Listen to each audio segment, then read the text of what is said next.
जिसके घर में से रोज उसके हंडे का पानी, मटके का पानी, घर का पानी एक लोटा भरकर शिवालय तक जाता है, उस घर की पहरेदारी स्वयं भगवान शंकर के गण वीरभद्र करते हैं। उसके घर की पहरेदारी स्वयं शंकर के गण वीरभद्र करते हैं।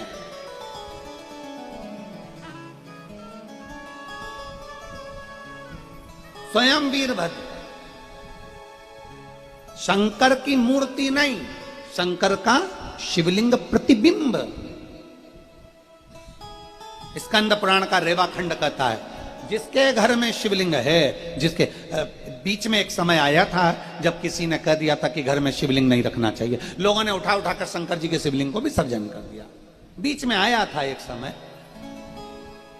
कि लोगों ने विसर्जन कर दिया था शिव जी का, पर नहीं। हम फिर निवेदन करेंगे सीहोर वाले महाराज को, अगर आप सुनते हो, सीहोर वाले महाराज को आप फॉलो करते हो, उसको सुनते हो, कथा श्रवण करते हो, तो हम तो कहेंगे कि अपनी जिंदगी में एक बार जितनी पुराणे, सारी पुराणों का अध्ययन करो और सब पुराण पढ़ो। स्कंद पुराण पढ़ो, शिव पुराण पढ़ो, लिंग पुराण पढ़ो, नर्मदा पुराण पढ़ो, तुम्हारी जितनी मर्जी पढ़ जा, विष्णु पुराण, अग्नि पुराण, पद्म पुराण, ब्रह्म वैवर्त पुराण, ये सारी पुराणों का अध्ययन करो। हमसे लोग कह देते हैं क्यों महाराज जी आप इतनी सारी बातें बताते हो, शिव पुराण में तो हमें पढ़ने को मिलती ही नहीं है, तो तुम अकेली क्या शिव पुराण में से शिव पुराण बोली जाती है? अगर शिव पुराण की कथा करने के लिए यहां हम बैठे हैं, यहां भोलेनाथ ने अगर बिठाया है, तो वो कथा केवल शिव पुराण की नहीं रहेगी, उसमें से स्कंद पुराण, नर्मदा पुराण, लिंग पुराण, एक एक पुराण का अध्ययन में से उसमें से जो अच्छा निकलता है वो आपके सामने दिया जाता है, आपके सामने।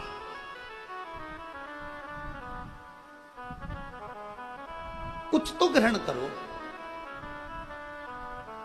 स्कंद पुराण का रेवाखंड कहता है कि जिसके घर में शिवलिंग है, रेवाखंड कह रहा है जिसके घर में शंकर का शिवलिंग है, या घर का जल एक लोटा भराकर शिवालय तक जा रहा है, घर का जल एक लोटा भराकर पीपल के वृक्ष के नीचे जा रहा है, घर का जल एक लोटा भराकर तुलसी के क्यारे में जा रहा है, घर का जल एक लोटा भराकर बेलपत्र के नीचे जा रहा है, घर का जल एक लोटा भराकर अगर शमी पत्र के नीचे जा रहा है। मतलब कहीं ना कहीं आपके घर का एक लोटा जल अगर शिवालय तक, देवालय तक, तीर्थ तक जा रहा है, किसी स्थान तक जा रहा है, तो समझ लो आपके घर की रक्षा स्वयं वीरभद्र करते हैं।